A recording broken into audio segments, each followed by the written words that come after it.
dramático.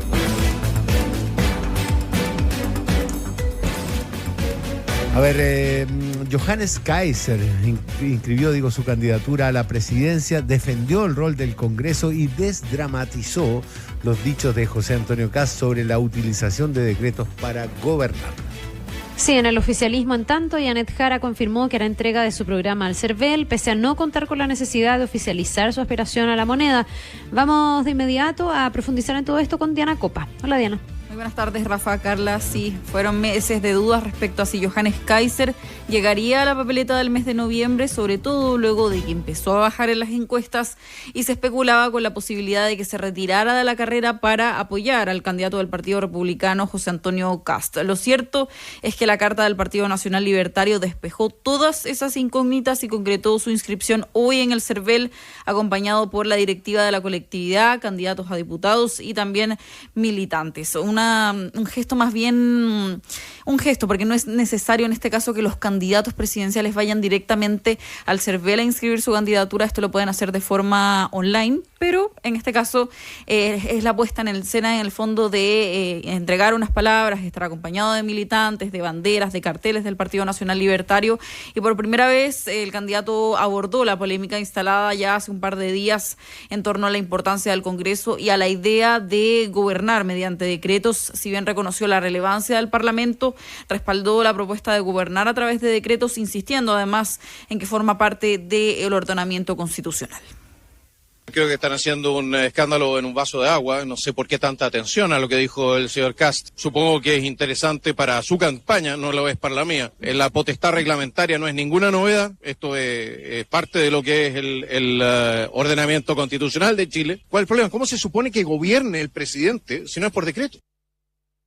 Bueno, lo cierto es que también, recordemos, hay otros candidatos que tienen que llegar hasta el CERVEL, en este caso, para inscribirse. Evelyn Matei, Franco Parisi y José Antonio Kast deberán concretar su inscripción antes de este lunes 18 de agosto a las 23:59, que es cuando vence el plazo para la primera vuelta presidencial del mes de noviembre. Janet Jara, en cambio, no tiene la obligación de cumplir con este requisito ante el CERVEL, porque recordemos, ella ya ganó una primaria presidencial. De hecho, fue proclamada hace un par de semanas atrás por el Tricel. Entonces, en este caso, ella no tiene que cumplir con el requisito de inscribirse ante el CERVEL. De todas formas, confirmó que la candidata el día lunes va a llegar hasta ahí a la sede en Esmeralda 611 para entregar su programa, acto que, insistió, considera un gesto democrático.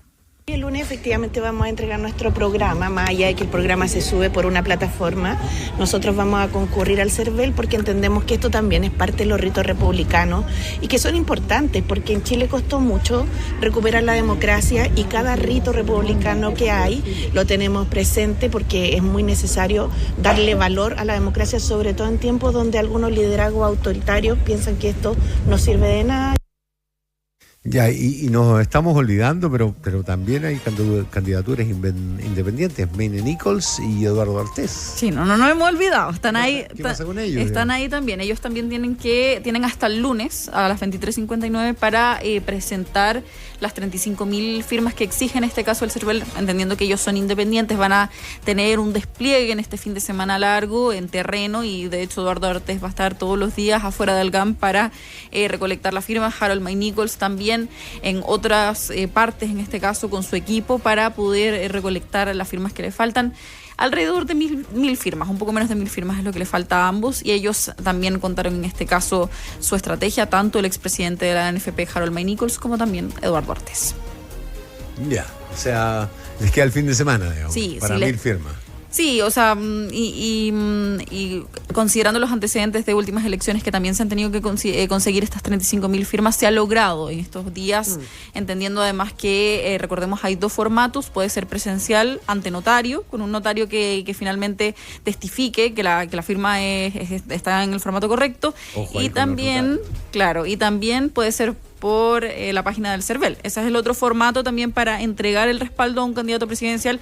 Y recordemos, son varios, no son solo Harold Mayne Nichols, no solo Eduardo Artés, son otros los candidatos que pueden llegar en este caso a la papeleta. Lo cierto es que hasta el momento serían aproximadamente 8 si Harold Mayne Nichols y Eduardo Artés llegan. estaría Franco Parisi, del Partido de la Gente, Evelyn Matei, de Chile Vamos y Amarillos. Queda saber si la candidata de Chile Vamos va a lograr llegar el lunes con el respaldo de demócratas también. Está José Antonio Cast con los socialcristianos y con republicanos, Johannes Kaiser por el Partido Nacional Libertario y Janet Jara por todo el oficialismo. Marco Enríquez Ominami también no se nos olvida, también tiene las firmas, él ya las recolectó hace un tiempo atrás y cumple con los requisitos en este caso para poder inscribirse. Es una papeleta amplia en este caso que vamos a ver en la elección del mes de noviembre. Varios candidatos de profesión, ¿eh? Que van ya, no sé, la tercera, cuarta, quinta, una cosa impresionante. O sea, uno podría decir que son muy tenaces y muy perseverantes, pero también otros en el fondo sospechan que aquí hay mucha ganancia cuando se devuelve, digamos, plata a raíz de los votos que tú obtienes. Claro. Son varios los que Eduardo Artés... ¿Cuántas veces lleva? Yo ya no sé cuántas lleva, 3, pero varias. 4 puede ser. 3 o 4, al menos. Parisi, también. 2 o 3. 2 o 3. Y Meo, bueno, esta será la quinta, ¿no?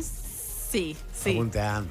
Sí, pero desde hace muchos años que son candidatos presidenciales y de alguna forma ahora se repiten nuevamente, bueno, este camino presidencial que el lunes de alguna forma parte ya la campaña que implica en este caso que los candidatos puedan empezar a rendir los fondos al CERVEL. Entonces pueden rendirlos en este caso, pero la propaganda como tal parte a mediados de septiembre y termina 3 días antes de la elección, que recordemos es el 16 de noviembre, de carácter obligatorio. Ya hay que empezar a transmitir este mensaje porque a diferencia de las primarias que eran de carácter voluntario, estas elecciones son de carácter obligatorio. Faltan unos meses todavía, pero es importante considerar eso. Y bueno, el plazo también para cambiar el domicilio electoral ya está cerrado. Entonces también...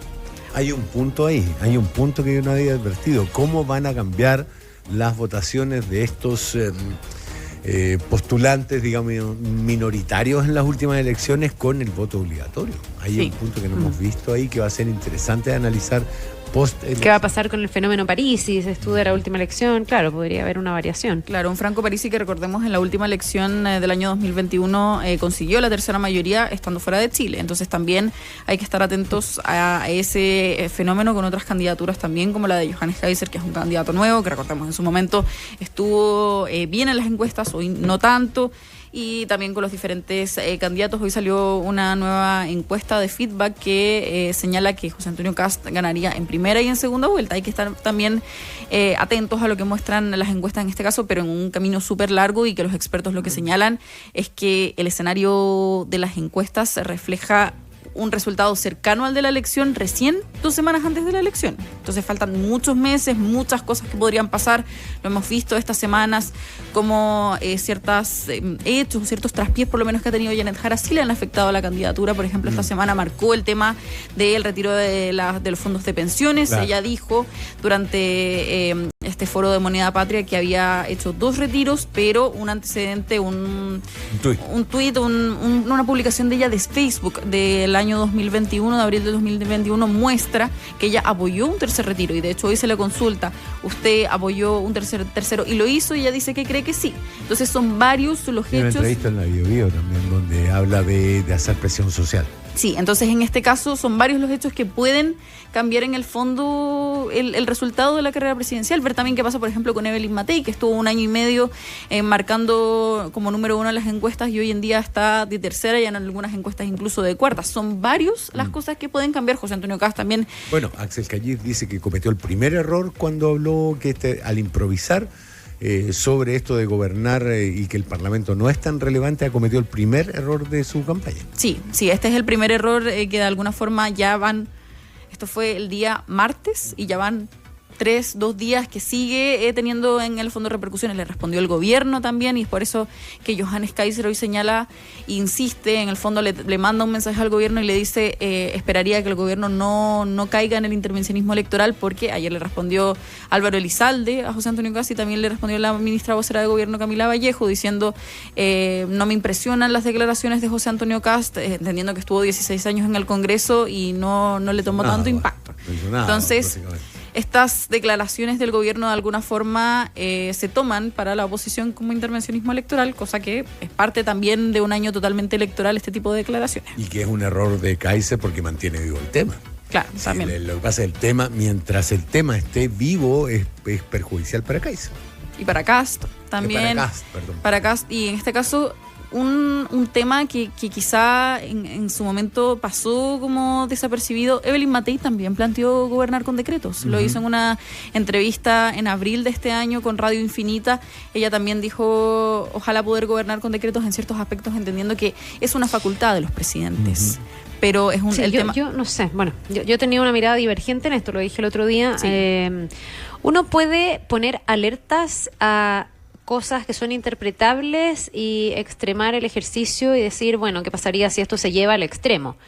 Pero que conviva, en el fondo, la ejecución de la presidencia por decreto, que eso ha existido, con un parlamento que funciona, me parece que es lo que siempre ha pasado. Sí. Creo que ha habido también una interpretación por quien viene. Si lo hubiese dicho otro candidato, tal vez no estaríamos en esta bataola. No, es que es eso, el contexto, porque, por ejemplo, el senador Daniel Núñez del Partido Comunista, quien es parte del comando de Janet Jara, también hizo un llamado al gobierno a considerar el tema de los decretos hace un año atrás. Entonces es algo que han planteado diferentes Pero si siempre los personeros presidentes políticos han generado decretos, y todos los presidentes tienen esa potestad. La pregunta, y ahí creo que hay una cosa que no fue, o sea, que hay un medio de comunicación que hizo una interpretación que fue la que finalmente quedó instalada, que Kast había hablado directamente de gobernar por decreto y ellos usaron la palabra de saltarse al Congreso.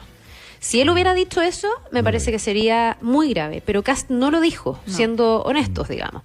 Entonces, ahí me parece que todo esto se ha generado por una interpretación viniendo de quien viene, con la desconfianza que genera y con la oportunidad también que le genera a los otros candidatos el creer que aquí se cometió un error. Yo no estoy tan segura tampoco. Yo creo que lo que plantea Kast le hace harto sentido a algunas personas o a gran parte de la ciudadanía. Es decir, tú necesitas leyes para que la ley opere. Hoy día en la mañana me tocaba presentar un proyecto de ley que busca evitar las incivilidades dentro del metro. Porque hay gente que se sube fumando, porque hay gente que se sube en moto, porque hay gente que se sube, no sé, muestra las pistolas que lleva en la mano. No es necesario. ¿Es una ley necesaria para eso? Entonces, yo no estoy tan segura en esta pasada que lo que dijo Kast tenga tanto perjuicio, o que la ciudadanía, bueno, los votantes de Kast obviamente no lo perciben como un error, Lo que pasa es que si lo dice Evelyn pero la Matei, ciudadanía lo percibe como un error, no estoy tan es que segura. si lo dice Evelyn Matei, a mí no me complica, porque Evelyn Matei no ha dado muestras de visos autoritarios como los que ha mostrado Kast. Cuando lo dice Kast y uno lo junta con otras declaraciones que ha hecho Kast, es preocupante. Por lo que yo te comenté antes, y desde el primer día, ¿te acuerdas, Carla? Dijimos que en rigor lo que él dice está sujeto a interpretación, pero la interpretación se ve influida por otras cosas que ha dicho antes. Y en este caso, el tema es, claro, José Antonio Kast no habló de decretos, pero yo creo que la declaración que llama la atención y que sí pudo haber dado de qué hablar es el Congreso es importante, pero no es tan relevante como ustedes creen. De alguna forma, lo que han dicho algunos personeros, lo que han dicho en el Parlamento, incluso es que le quita importancia a uno de los poderes del Estado en este caso, y es esa la declaración que marca controversia y que ha marcado toda la semana. José Antonio Kast, de hecho, después de esa declaración no ha tenido ninguna otra participación pública, y vamos a ver en este caso el día lunes, lo más probable, cuando tenga, recordemos, José Antonio Kast todos los lunes hace pautas de prensa en el Partido Republicano, donde presenta una nueva propuesta donde aborda también temas de contingencia, y hay que ver qué análisis hacen también desde el Partido Republicano respecto a esta declaración, que claro, en el momento ellos a la interna también dijeron, nos están malinterpretando, nosotros no hablamos de decretos, pero lo cierto es que sí tuvo una repercusión quitarle importancia de alguna forma al Congreso. Una última cosa que se me olvidó mencionar también, importante, que la semana que viene parte esta gira anunciada por Janet Jara, parte el día martes en la región de Valparaíso, sigue también por la región de Antofagasta, y ya de hecho se empieza a restar de los primeros foros, de los primeros debates. Ayer confirmó que se restaba del de ICAR el 26 de agosto, y también el día martes tenía uno en la Universidad del Desarrollo con la Facultad de Gobierno, del que también se resta en este caso, que es parte entonces de su nueva estrategia, estar más presente en las regiones del país, una gira que, recordemos, pasa por todas las regiones del país. Diana Copa, muchísimas gracias por el